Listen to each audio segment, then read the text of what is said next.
Hey, everybody. I want to just brush on a couple things I noticed in the news today. This is just a short video.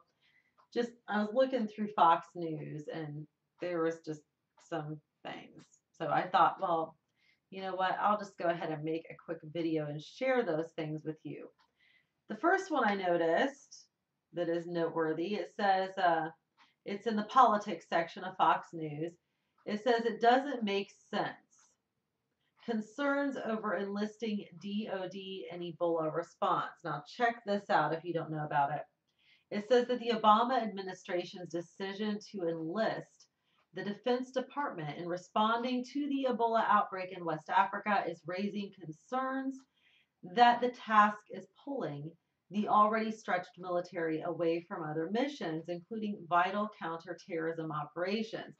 Now, considering we have a president that literally hates our nation and wants to bring it down, and loves anything that is against God, and probably wants us to be destroyed by terrorists when you kind of look at the big picture, not surprising. It says we don't need to be taking planners away from the CT or counterterrorism mission, and that is what is going on, a Defense Department source told Fox News. USAID and the Centers for Disease Control and Prevention are already involved.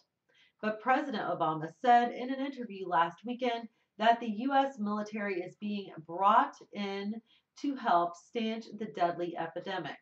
Obama said the military could help set up isolation units and provide security for health workers, among other tasks. So this Ebola outbreak is going on in another country, and Obama wants to send our people over there to help them. Now we know it's not because Obama has a soft and loving heart. Okay, so there's always some other motive. But the decision comes as the military is already engaged in counterterrorism operations in Africa, and as the president expands the campaign in the Middle East against the Islamic State. The defense source said the White House is behind the move to involve the Defense Department, and a meeting of key leaders was set up for Friday afternoon at the White House.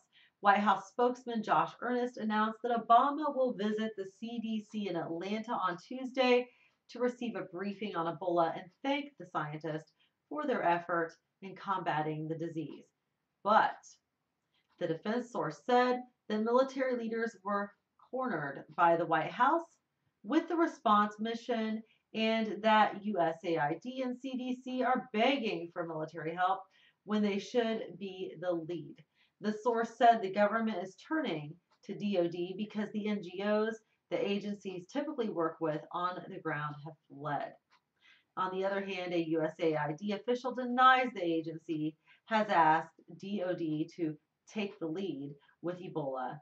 It's an interagency response. We all have a role to play. Now, there's more to that article, but maybe a few more paragraphs, but you got an idea of what it's about now. Now, I want to point out another one to you that's quite interesting, and it just shows you how Christian persecution kind of begins. It begins slowly, as with everything. Okay, nobody usually is just going to throw in everything at once and shock people that way. It's always done slowly. At least anyone who's smart that really wants to deceive people begins slowly worming their way into the system, into the lives of the people and taking over. It says school bans offensive Chick-fil-A sandwiches. It says feathers have been ruffled at California's Ventura High School, where the principal this week banned the Football Booster Club from selling Chick-fil-A sandwiches over fears that people might be offended. Did anybody care about the gay Whoppers? I don't think so. But if it's Christian, well, my goodness, let's just all get our panties in a bunch because it's Christians. Really. What, pray tell, could people find offensive about a plump, juicy chicken breast tucked between two buttered buns? Were English teachers put off by the restaurant chain's grammatically challenged bovine pitchmen. This is a classic example of those preaching inclusivity and diversity being the least inclusive and diverse of all.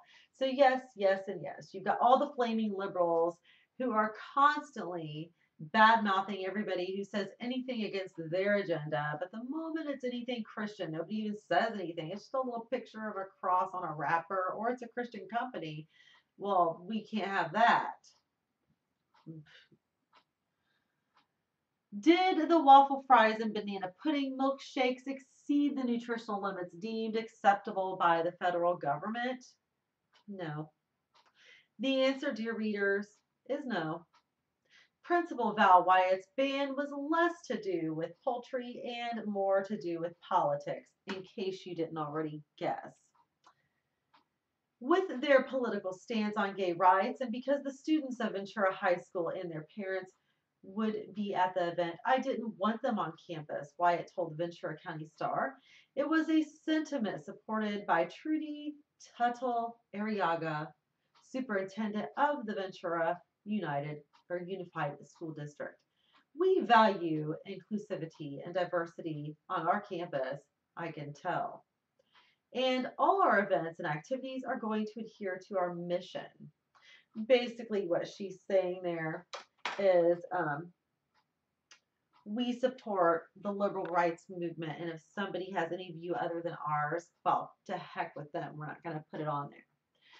So these two articles kind of stood out to me. I thought they seemed worthy of making a video about, in case you missed it, and telling you. So we got two important things here. We've got, in the midst of high terrorist alerts, we've got our president, Obama, sending our military over to Africa, where we have stuff going on to do with terrorism, and pull our troops away to help them take care of their Ebola problem. I don't know what they're going to be able to do. Drag dead bodies out of the street? Who knows? Then you've got this other thing. We've got the fact that a Christian can't say praise God or pray in public or whatever without somebody getting their panties in a bunch. Seriously. And then who wins? Who should always win but the person who got their panties in a bunch? Seriously. It's crazy. But what happens when you have a gay pride parade and you've got literally thousands, millions of Christians all over the world speaking out against it? Nothing. Nobody cares. Nobody cares. We just get told we're hypocrites and shut up. See? Do you see the way it is? Do you see the way that these things are playing out for end times events and what exactly is going on? Because anybody with half a brain, when you want to, try to think of how to word it. When you're smart and you've got a plan with something, you never, ever, ever shock the public by just enforcing something instantly. What you do is over periods of years and years, you build things up slowly and carefully, sneakily. That's the enemy, Satan. That's exactly how he works. And he works through our government. He works through friends, family, acquaintances. He works all over the place. So don't doubt that for a second. So thank you very much for staying with me, and thank you for listening, and God bless all of you, each and every one.